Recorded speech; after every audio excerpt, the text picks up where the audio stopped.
مزمل اب ایک بار پھر اندھیرے میں کھڑا تھا۔ کالے بلے کا معمہ کسی بھی طرح سے حل ہونے کا نام نہیں لے رہا تھا۔ اس رات تو حد ہی ہو گئی تھی، نہ جانے رات کے کس پہر اس کی آنکھ کھلی اور وہ ہڑبڑا کر اٹھ بیٹھا۔ ذہن اعتدال پر آیا تو سب سے پہلے اس نے آنکھ کھلنے کی وجہ پر غور کیا۔ ہاں، وہ ایک زبردست قسم کا کھٹکا تھا جس کی وجہ سے اس کی آنکھ کھلی تھی۔ ایسے لگا تھا کہ جیسے کوئی وزنی چیز گری ہو۔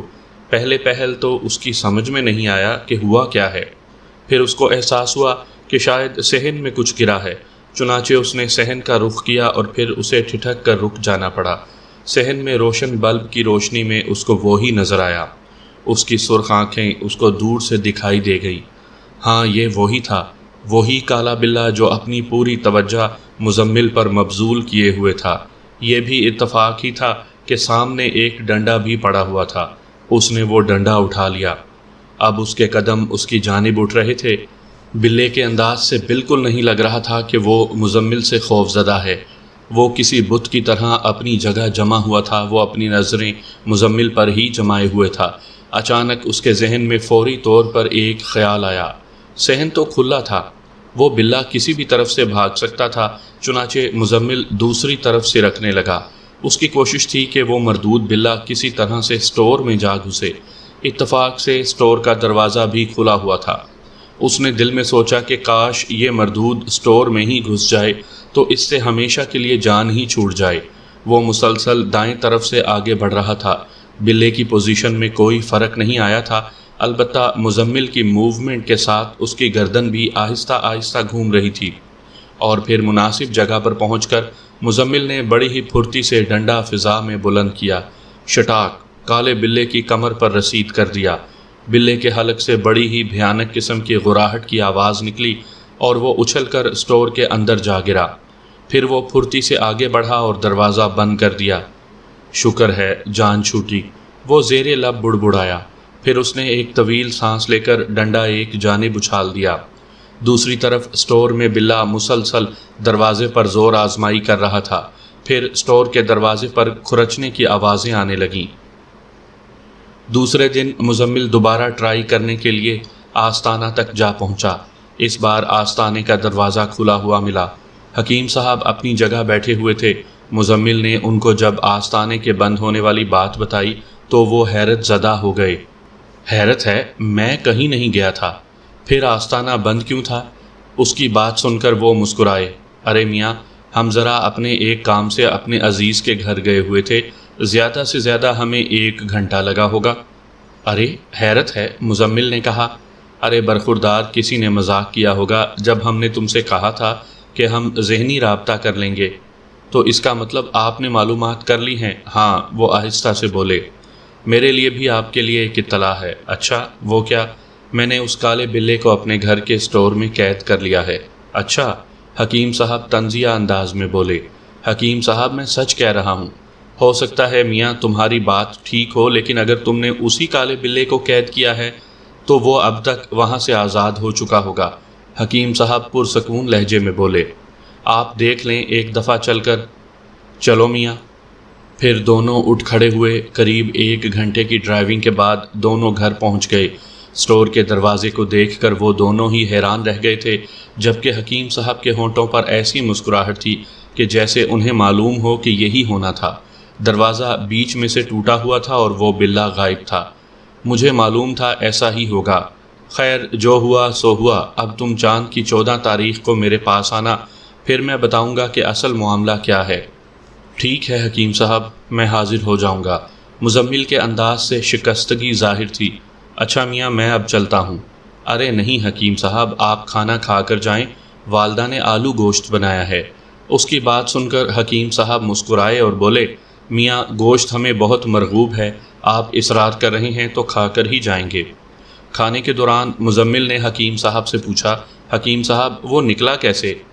ارے پر اصرار قوتوں کے لیے قید کوئی اہمیت نہیں رکھتی۔ مجھے تو حیرت اس بات پر ہے کہ اس نے ڈنڈے کھانے کے بعد تمہیں زندہ کیسے چھوڑ دیا؟ مطلب؟ مزمل حیران ہو کر بولا۔ بات صاف ہے صاحبزادے، اس طرح کی پر اصرار قوتیں خود پر حملہ کرنے والے کو معاف نہیں کرتی۔ خیر، تم 14 کو آنا، پھر دیکھتے ہیں وہ کتنی بڑی توپ چیز ہے۔ جواباً مزمل بس ان کے چہرے کو دیکھتا رہ گیا۔ اس کے دماغ میں یہی سوچ تھی کہ اس نے اب تک مجھے کوئی ایسا نقصان کیوں نہیں پہنچایا، حالانکہ میں نے اس کی ڈنڈے سے توازے کی تھی۔ اس کو سوچ میں گم دیکھ کر حکیم صاحب مسکرائے اور بولے، میاں اتنا سوچ میں مت پڑو، تمہارے ہر سوال کا جواب اپنے وقت پر ضرور مل جائے گا، چلو اب ہمیں گھر تک چھوڑاؤ۔ ان کی بات سن کر مزمل نے ٹھنڈی سانس لی اور کار کی چابی لے کر دروازے کی جانب بڑھ گیا۔ آج روحان خود عادل کے دروازے پر موجود تھا۔ اسے پہلی بار اپنے دروازے پر دیکھ کر عادل کو بہت خوشی ہوئی تھی۔ اسی خوشی میں وہ روحان سے لپٹ گیا۔ ہائے، اچانک روحان نے سسکاری لی۔ کیا ہوا؟ عادل گھبرا گیا۔ کچھ نہیں، معمولی سی چوٹ آئی ہے کمر پر، میں موٹر سائیکل سے گر گیا ہوں۔ روحان نے کمر سہلائی۔ اس کی بات سن کر عادل ہنسنے لگا۔ اس میں ہنسنے کی کیا بات ہے؟ روحان نے منہ بنایا۔ اتنے بڑے ہو کر موٹر سائیکل سے گر گئے؟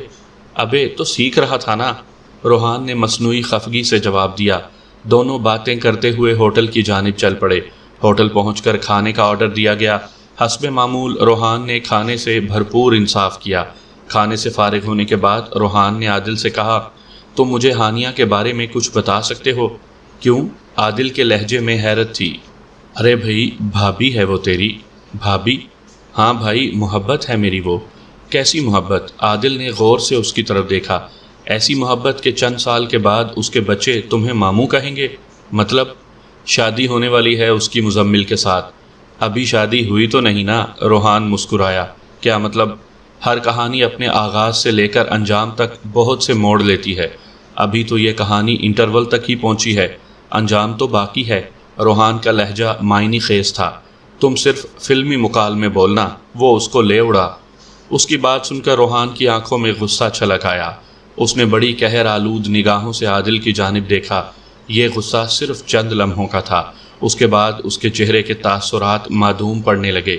تمہاری بھول ہے میرے دوست، وہ صرف میری ہے اور میری، یہ بات یاد رکھنا۔ لیکن ایسا کب تک ہوگا؟ عادل نے بغور اس کی طرف دیکھا۔ بہت جلد، روحان کا لہجہ مضبوط تھا۔ عادل ہنسا اور بولا، تم کہہ رہے ہو تو یقین کر لیتا ہوں، ورنہ اب تک تو میں نے صرف تم کو ڈائیلاگز بولتے ہی دیکھا ہے، اور میں تمہیں فی الحال ابھی ایک ناکام عاشق سمجھنے پر مجبور ہوں۔ تم میرا مذاق اڑا رہے ہو؟ روحان نے اسے گھورا۔ نہیں، میں تمہیں جگانا چاہتا ہوں۔ اگر تم واقعی اس سے محبت کرتے ہو تو اسے حاصل کرنے کی کوشش کرو، عادل نے سنجیدگی سے جواب دیا۔ اس کی بات سن کر روحان خاموش ہی رہا۔ تمام راستے اس نے عادل سے کوئی بات نہیں کی۔ اس چیز کو اس نے بھی محسوس کیا۔ عادل کو ایسے لگا کہ اس نے زیادہ ہی بول دیا ہے۔ جب اس نے عادل کو اس کے گھر اتارا اور جانے لگا تو عادل نے آواز دے کر اسے روک لیا۔ روحان، بات سنو۔ اس کو روکنے پر روحان اسی جگہ کھڑا ہو گیا اور عادل اپنے دروازے سے بھاگتا ہوا اس کی جانب آیا۔ ناراض ہو گئے کیا؟ نہیں تو پھر کیوں تمہارا منہ بنا ہے؟ ایسی بات نہیں ہے۔ کیا تمہارے پاس لوہے کی موٹی راڈ ہے؟ ہاں ہے۔ کیوں اپنے رقیب کا سر پھاڑنا ہے؟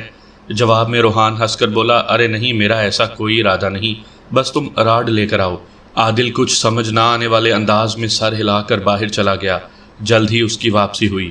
اس کے ہاتھ میں ایک اچھی خاصی موٹی سی راڈ تھی۔ روحان نے اس سے راڈ لے لی۔ کافی بھاری ہے اور موٹی بھی۔ ہاں، اگر کسی کے سر پر مارو تو اس کا سر پھٹ جانا یقینی ہے، عادل نے جواب دیا۔ یہ میرے لیے موم سے زیادہ اہمیت نہیں رکھتی۔ اس کے انداز میں لاپرواہی تھی۔ کیا مطلب؟ عادل چونک گیا۔ مطلب یہ کہ روحان کے لیے ناممکن کام کو ممکن بنانا کوئی مسئلہ نہیں۔ اتنا کہہ کر اس نے لوہے کی راڈ کے دونوں سروں سے پکڑ کر دباؤ ڈالنا شروع کر دیا۔ عادل اس کو پرمزاح نظروں سے دیکھ رہا تھا اور پھر اس کی آنکھیں حیرت سے پھیل گئیں۔ واقعی وہ لوہے کی راڈ کسی موم کی طرح گھوم گئی۔ جب یہ راڈ گھوم سکتی ہے تو ہانیہ بھی مزمل کے پنجے سے آزاد ہو سکتی ہے۔ روحان کا لہجہ سرد تھا۔ راڈ پوری طرح سرکل کے انداز میں گھوم چکی تھی۔ عادل کبھی راڈ کو دیکھتا اور کبھی روحان کے چہرے کو۔ روحان نے راڈ کو ایک طرف اچھالا اور پھر مسکرا کر بولا، تمہیں اندازہ ہو گیا ہوگا کہ روحان جو سوچ لے وہی ہوتا ہے۔ عادل روحان کو پھٹی پھٹی نظروں سے دیکھ رہا تھا۔ غالباً وہ یہی سوچ رہا تھا کہ اتنا دبلا پتلا انسان ایک راڈ کو کیسے گھما سکتا ہے۔ ہانیہ کی آنکھوں سے نیند کوسوں دور تھی۔ اس کا دل بھی بہت گھبرا رہا تھا۔ نہ جانے کیوں اس کا دل چاہ رہا تھا کہ وہ کھلی فضا میں نکلے۔ وہ کافی دیر تک ایک کتاب کا مطالعہ کرتی رہی۔ جب وہ تنگ آ گئی تو اس نے کتاب کو ایک طرف رکھا اور کمرے سے باہر نکل آئی۔ رات کافی ہو چکی تھی، ہر طرف سناٹے کا راج تھا۔ اس کو یقین تھا کہ اس کے والدین خواب غفلت میں ہوں گے۔ سامنے کھلے صحن میں لگے درخت بھی ٹھنڈی ہواؤں میں مستی کے عالم میں جھوم رہے تھے۔ چاند کی روشنی صحن میں اتر کر ماحول کو عجیب سا بنا رہی تھی۔ ٹھنڈی ہواؤں کے جھونکوں سے ہانیہ پر نیند کا خمار سا آنے لگا۔ وہ کمرے کی طرف جانے کے لیے مڑی تھی کہ ایک آواز اس کے کانوں میں ٹکرائی۔ ہانیہ! وہ بری طرح سے چونکی۔ ہاں، کسی نے بہت ہی قریب سے اسے پکارا تھا۔ وہ حیرت زدہ انداز میں پلٹی۔ کوئی بھی تو نہیں تھا۔ پھر کس نے اسے پکارا؟ ہو سکتا ہے کہ ہانیہ کو وہم ہوا ہو۔ اب وہ جانے کے لیے مڑی۔ ہانیہ! ہانیہ! اس بار پھر اسے پکارا گیا۔ پھر اس کے پاؤں وہیں جم گئے۔ عین اسی وقت ایک ہلکا سا کھٹکا ہوا۔ پھر اس کی آنکھوں میں خوف امڈ آیا۔ وہی سیاہ رنگ کا بلّا جانے کہاں سے نمودار ہوا۔ وہ اپنی سرخ اور چمکتی نگاہوں سے ہانیہ کی جانب دیکھ رہا تھا۔ اچانک ہانیہ وہ منظر یاد کرنے لگی جب اس نے اس کے پیر چاٹے تھے، جس کے بارے میں ہانیہ نے کسی سے بھی تذکرہ نہیں کیا تھا۔ یہ وہی بلّا تھا جس نے مزمل کے ہاتھ پر پنجہ مارا تھا۔ وہ ہانیہ کو بے نیازی کے عالم میں گھور رہا تھا۔ خوف سے ہانیہ کے چہرے پر پسینے کے قطرے چمکنے لگے۔ وہ بھاگنا چاہتی تھی مگر اس کے پیر جیسے من کے ہو گئے۔ وہ چند لمحوں تک ہانیہ کو گھورتا رہا اور پلٹ کر درختوں کی طرف جا کر نگاہوں سے اوجھل ہو گیا۔ پھر وہ پلٹ کر بھاگ کھڑی ہوئی۔ کمرے میں پہنچ کر ہانیہ نے سوچا کہ ساری بات اپنے گھر والوں کو بتا دینی چاہیے، لیکن اس وقت تک اس کے والدین سو رہے تھے۔ اس نے سوچا کہ کل صبح بتا دوں گی۔ دوسرے دن ناشتے کی میز پر جب اس نے کالے بلے کا تذکرہ کیا تو میز پر فہد صاحب بھی موجود تھے۔ اس کی بات سن کر فہد صاحب مسکرانے لگے۔ ارے تم نے کوئی خواب دیکھا ہوگا، بھلا کوئی جانور کسی کا نام لیتا ہے؟ اس کی امی نے کہا۔ اب وہ انہیں اپنا اور مزمل کا تجربہ کیسے بتاتی، اس لیے وہ خاموش رہی۔ مگر ایک بات تو بتاؤ، تم اتنی رات صحن میں کیوں گئی تھی؟ فہد صاحب نے پوچھا۔ وہ ابو نیند نہیں آ رہی تھی۔ اگر کبھی ایسا ہو جایا کرے تو ہمارے کمرے میں آ جایا کرو۔ جی ابو، ایسا ہی کروں گی۔ جب اگر تمہیں نیند نہ آئے تو بینڈ باجا بھی لے کر آنا، آرزو بیگم نے کہا۔ وہ کیوں؟ ہانیہ نے حیرت سے پوچھا۔ تمہارے ابو مردوں سے شرط باندھ کر سوتے ہیں۔ اس کی بات سن کر ہانیہ ہنس پڑی۔ خیر ابو نہ صحیح، آپ تو اٹھ جائیں گی نا۔ ادھر فہد صاحب آرزو بیگم کو گھورے جا رہے تھے۔ چاند کی 14 تاریخ آ ہی گئی تھی۔ آسمان پر پورا چاند تھا، جس کی دودھیا روشنی ہمیشہ ہی مزمل کو بھلی لگتی تھی۔ مزمل تو اسی رات کا انتظار کر رہا تھا۔ وہ حکیم صاحب کے آستانے پر پہنچ گیا۔ حکیم صاحب اسی کا انتظار کر رہے تھے۔ اسے دیکھ کر مسکرائے۔ آؤ میاں، کھانا کھاؤ گے؟ نہیں بہت شکریہ۔ ارے وہ تو بہت خوش نصیب ہوتا ہے جس کے گھر مہمان آتا ہے۔ تم ہمارا یہ اعزاز چھیننا چاہتے ہو؟ انہوں نے مسکرا کر کہا۔ اب مزمل کیا جواب دیتا؟ اس نے ہاں ہی کر دی۔ کھانا بڑا ہی شاندار تھا۔ ساگ، گوشت اور آلو کی سبزی کے ساتھ آلو بخارے کی چٹنی تھی۔ یہ آلو بخارے کی چٹنی ہماری بیگم خوب بناتی ہیں۔ ہاں سبحان اللہ، کھانا بڑا لاجواب ہے۔ پیٹ بھر گیا مگر نیت نہیں بھری۔ شکریہ، حکیم صاحب بولے۔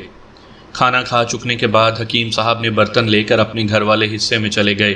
ان کی واپسی تھوڑی سی دیر بعد ہوئی تھی، جس کی وجہ چائے تھی۔ کھانے کے بعد اگر چائے نہ ہو تو کھانے کا مزہ نہیں رہتا، حکیم صاحب نے مسکرا کر کہا۔ جواباً مزمل بھی مسکرانے لگا۔ وہ حکیم صاحب کی مہمان نوازی سے بہت متاثر ہوا تھا۔ چائے کے بعد حکیم صاحب بولے، ہاں تو میاں، ہم نے معلوم کر لیا ہے کہ معاملہ کیا ہے۔ یہ سن کر مزمل بے چین ہو گیا۔ اس کی بے چینی دیکھ کر حکیم صاحب بھی مسکرانے لگے۔ قدر توقف کے بعد حکیم صاحب بولے، برخوردار، تمہاری منگیتر پر اثرات ہیں، کسی جن کا سایہ ہے جو کہ بہت زبردست ہے۔ انہوں نے گویا دھماکہ کیا اور وہ کافی عرصے سے اس جن کے زیر اثر ہے۔ جن؟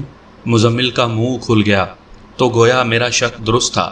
ہاں میرا علم بھی یہی کہتا ہے، مگر کون ہے، کیا نام ہے اس کا، میرا علم اس سے آگے خاموش ہو جاتا ہے۔ لگتا ہے وہ بہت طاقتور جن ہے۔ اس کی بات سن کر مزمل کے چہرے پر پریشانی جھلکنے لگی۔ تم پریشان ہو گئے؟ جی بات ہی ایسی ہے، پہلے شک تھا، اب آپ نے اسے یقین کا روپ دے دیا۔ میرا مشورہ ہے تم اس سے شادی مت کرو۔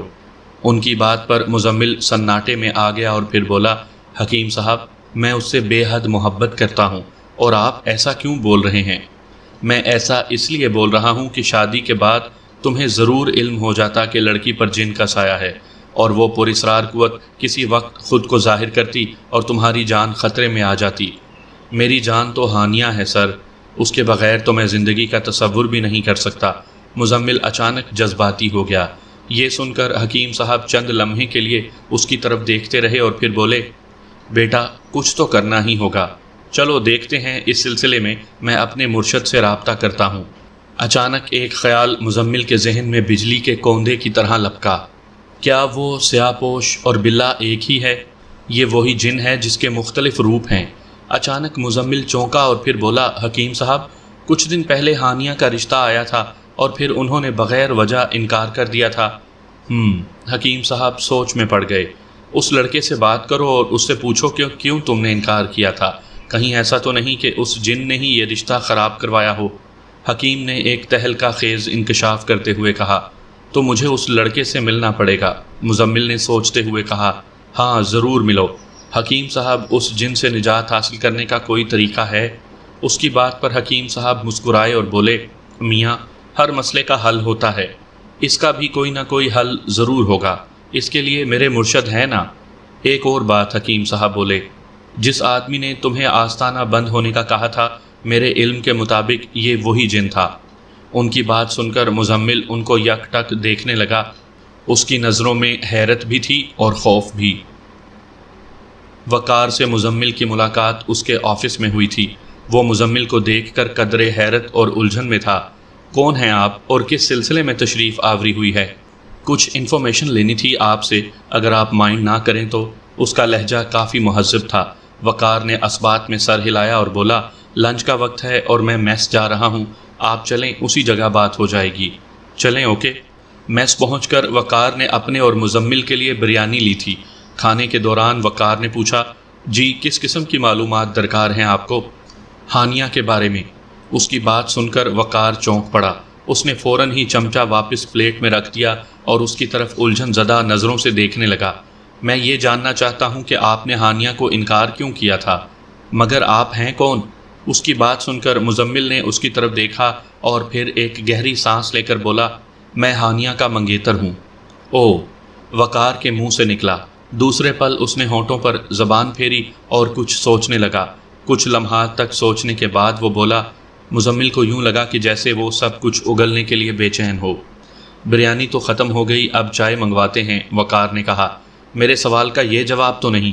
اس کی بات سن کر وقار نے ٹھنڈی سانس لی اور بولا، میرا آپ سے ذاتی مشورہ ہے کہ آپ اس رشتے سے انکار کر دیں۔ مگر کیوں؟ کیا وہ کردار کے لحاظ سے؟ ارے نہیں، ایسی بات بالکل بھی نہیں۔ پھر کیا بات ہے؟ بات یہ ہے کہ اس پر کسی جن کا سایہ ہے۔ وقار نے گویا دھماکہ کیا۔ جن کا سایہ؟ مزمل چونک گیا۔ ہاں، جن کا سایہ۔ مزمل اس کی شکل دیکھتا ہی رہ گیا۔ لمحاتی توقف کے بعد وہ پھر بولا، یہ بات آپ کو کس نے بتائی؟ یہ بھی ایک عجیب سی بات ہے۔ وقار نے ٹھنڈی سانس لی۔ یوں سمجھ لیں کہ یہ راز مجھ پر از خود ہی افشا ہو گیا۔ ایک شخص کی کال آئی تھی، اس شخص نے مجھ سے ہوٹل الاسکا میں ملاقات کی تھی۔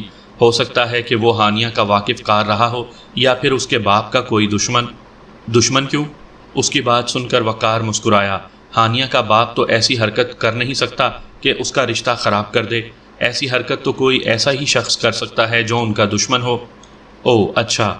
جب میں نے یہ بات اپنے گھر والوں کو بتائی تو انہوں نے فوراً ہی منع کر دیا۔ میری امی کا اعتقاد ہے ان چیزوں پر۔